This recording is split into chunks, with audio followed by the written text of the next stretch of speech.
This is Lisa from Mobile Tech Review, and this is the Samsung Mythic for AT&T. This is basically yet another replacement for the Eternity, and it sports some improved specifications and looks that we think are an improvement for the Eternity. I'm try to turn this so you can see it has kind of a red reflectorized back that shows fingerprints like crazy, but it looks kind of neat, and Samsung's been doing that on a lot of their mid-tier to high-end phones. You can see you got an autofocus 3 megapixel camera back here now with a flash that's pretty bright. The screen resolution is 360 by 640, and there's an accelerometer, a haptic feedback, and a proximity sensor. So again, that's a little higher end spec than the Eternity.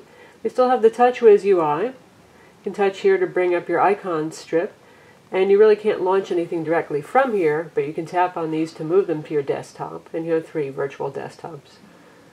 For example, say you want voice dialing, you can just put it right over there. So whenever you want to start voice dialing, you just tap on that. It has mobile TV, again like the Eternity. Take a quick look at that. We don't have a full subscription, but you can see the demo channel running. This is Flow TV. It costs $10 a month, and it works like digital broadcast TV. It does not use your data connection.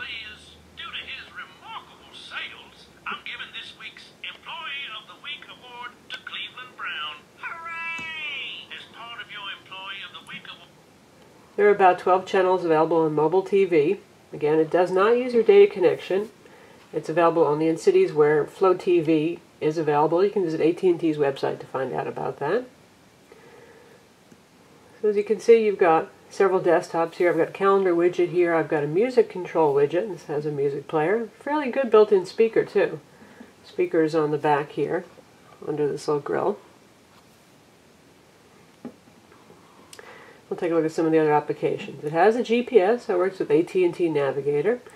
It supports mobile video, previously known as CV, and that plays through the web browser on the phone. This has Samsung's new mobile web browser 1.0, which is WebKit based. It looks pretty similar to the Access NetFront that we've seen on previous Samsung Touchwiz phones. The rendering is overall pretty good.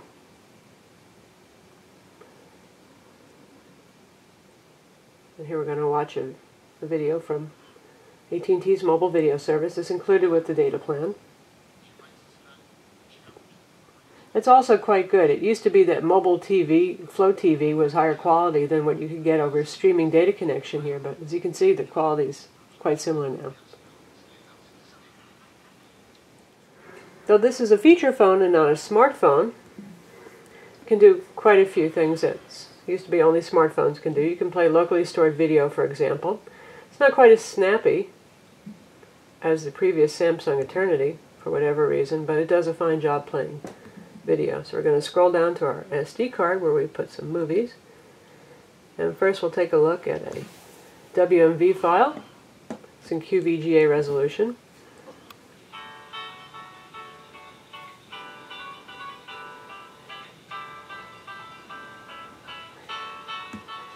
And now we'll take a look at a movie that was ripped in MPEG-4 format, Born Supremacy. Again, this was ripped at QVGA resolution originally. And you can move through it wherever you want in the movie, so I'll advance to somewhere in the middle.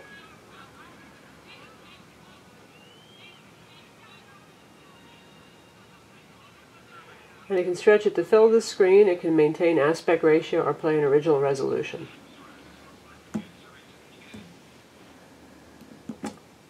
So that's the built-in video player.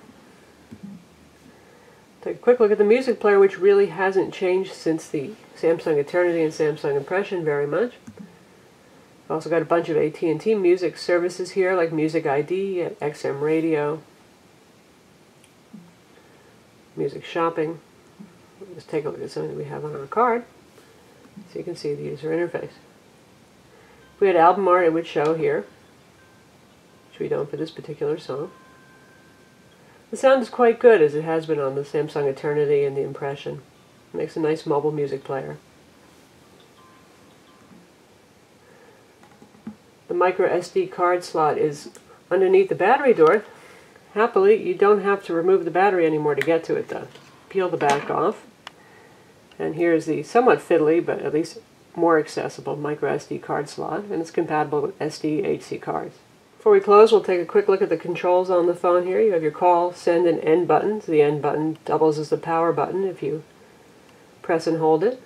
You've got a dedicated camera button key here. You have your volume controls. Standard 3.5mm stereo jack for you music buffs. There's your USB port right here. It comes with a USB cable and a charger.